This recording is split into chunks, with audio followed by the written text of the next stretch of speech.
os quais, por meio da fé, subjugaram reinos, praticaram a justiça, obtiveram promessas, fecharam a boca de leões, extinguiram a violência do fogo, escaparam ao fio da espada, da fraqueza tiraram força, fizeram-se poderosos em guerra, puseram em fuga exércitos de estrangeiros. Mulheres receberam pela ressurreição os seus mortos. Alguns foram torturados, não aceitando seu resgate, para obterem superior ressurreição. Outros, por sua vez, passaram pela prova de escárnios e açoites, sim, até de algemas e prisões. Foram apedrejados, provados, cerrados pelo meio, mortos a fio de espada, andaram peregrinos vestidos de peles de ovelhas e de cabras, necessitados, afligidos, maltratados, homens dos quais o mundo não era digno. Alguns homens caminharam na mesma terra que nós, mas escolheram um caminho que quase ninguém ousaria trilhar. Eles foram perseguidos, humilhados e mortos, e ainda assim eram bem-aventurados, porque morreram por causa de Cristo. Hoje você vai conhecer o primeiro deles, o pescador comum. Pedro não começou sua jornada como líder espiritual. Não cresceu em palácios, não veio de família nobre. Era apenas um pescador de Cafarnaum. Mas um dia, o Criador do universo caminhou à beira do mar e o chamou pelo nome. Disse: "Segue-me", e Pedro largou tudo.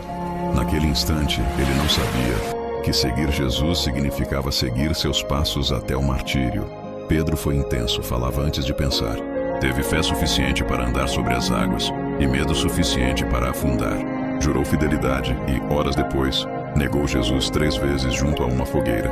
Mas o Cristo ressurreto o encontrou à beira de outro mar e disse não palavras de acusação, mas de propósito: "Apacenta as minhas ovelhas". Foi ali, diante da brasa restauradora, que Jesus profetizou a morte de Pedro. João 21:18. Quando eras mais moço, tu mesmo te cingias e andavas por onde querias. Mas quando fores velho, estenderás as mãos, e outro te cingirá e te levará para onde não queres. E João explica: Jesus disse isso para indicar com que tipo de morte Pedro glorificaria a Deus. Desde aquele dia, Pedro andou sabendo: ser fiel custaria a vida. Anos depois, o pescador estava em Roma, a capital do mundo, pregando um rei maior que César. E ali, Pedro viu a profecia começar a se cumprir.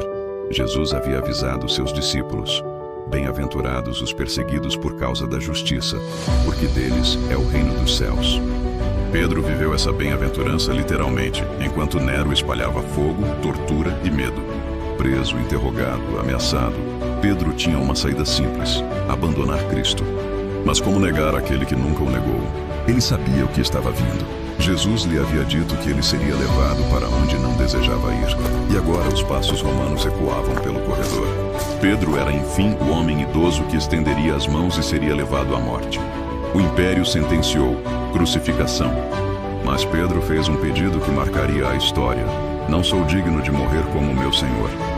E pediu que o pendurassem de cabeça para baixo. A profecia se cumpriu. Pedro estendeu as mãos. Foi levado para onde não queria. E morreu glorificando a Deus, exatamente como Jesus disse. E naquele momento ecoavam as palavras do Mestre: alegrai-vos e exultai, porque grande é o vosso galardão nos céus. Eles pensaram que tinham matado um homem, mas acenderam uma chama. Pedro, o pescador que caiu e foi restaurado, se tornou uma rocha inquebrável. E até hoje, quando o mundo pergunta se vale a pena ser fiel até o fim, Pedro responde com sua vida e com sua cruz: sim, vale. Cada gota. Esse foi apenas o começo. A jornada dos homens dos quais o mundo não era digno continua. No próximo episódio, Paulo, o apóstolo decapitado pelo império. Se você acredita que ainda existem homens e mulheres dispostos a viver e morrer por Cristo, deixe o like, se inscreva e compartilhe essa mensagem.